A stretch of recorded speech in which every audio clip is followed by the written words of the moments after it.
Hello, আসসালামু আলাইকুম। আপনারা সবাই কেমন আছেন?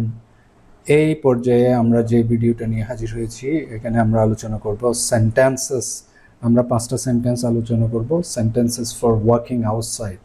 ওয়াকিং আউটসাইড, আপনি যে বাইরে যে হাঁটবেন, এই বিষয়ে একটা টপিক আমরা সাজানোর চেষ্টা করছি, যেখানে আমরা 5টা সেন্টেন্স নিয়ে কথা বলবো। সো আজকে আমরা শিখব বাইরে হাঁটতে গেলে কথা বলার জন্য যে 5টা ন্যাচারাল ইংলিশ সেন্টেন্স।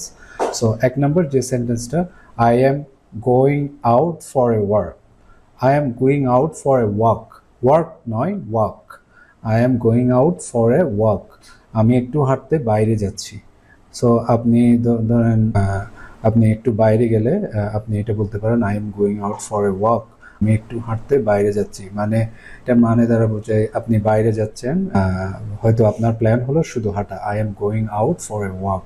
আপনার উদ্দেশ্য হলো ফ্রেশ এয়ার বা একটু রিল্যাক্স হওয়া, এই উদ্দেশ্যে আপনি বাইরে যাচ্ছেন। 2 নম্বর যে সেন্টেন্সটা, I need some fresh air. I need some fresh air.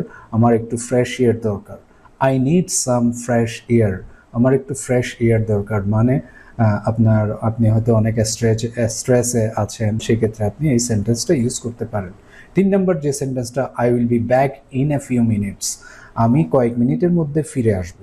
So এইটার মানে হলো হাঁটতে গেলেও খুব বেশি সময় বাইরে থাকবেন না, সেক্ষেত্রে আপনি এই সেন্টেন্সটা ইউজ করতে পারেন। 4 নম্বর যে সেন্টেন্সটা, let's go for a short walk. চলো একটু হাঁটতে যাই। মানে আপনি কাউকে বা কোনো একটা বন্ধুকে বা কাউকে ক্যাজুয়াল আউটিংয়ের জন্য আমন্ত্রণ জানাচ্ছেন। So let's go out for a short walk. চলো একটু হাঁটতে যাই। আপনারা ধরেন কয়েকজন বন্ধু মিলে হাঁটতে চাইতেছেন, এই সেন্টেন্সটা ইউজ করতে পারেন, let's go out for a walk বা ফর এ শর্ট ওয়াক। ঠিক আছে, ক্যাজুয়াল আউটিংয়ের জন্য এই সেন্টেন্সটা আপনি ইউজ করতে পারেন। 5 নম্বর যে সেন্টেন্সটা, I am just getting some steps in. আমি শুধু একটু হাঁটার এক্সারসাইজ করছি। আপনি ধরেন কিছু এক্সারসাইজ করতে চাচ্ছেন, সেক্ষেত্রে আপনি এই সেন্টেন্সটা বলতে পারেন। মানে I am just getting some steps in. Okay, মানে হলো ওয়াকিং এর মাধ্যমে আপনি হেলথ ফিটনেস এইগুলা মেনটেন করতে চান, সেক্ষেত্রে আপনি এই সেন্টেন্সগুলো ইউজ করতে পারেন। আরও ইজি ডেইলি ইংলিশ যদি আপনারা শিখতে চান, আপনাদের স্পিকিংলি অনলাইন ইউটিউব চ্যানেল ফলো করতে হবে। That's it for now. Next আরেকটি ভিডিওতে দেখা হবে ইনশাল্লাহ। আসসালামু আলাইকুম।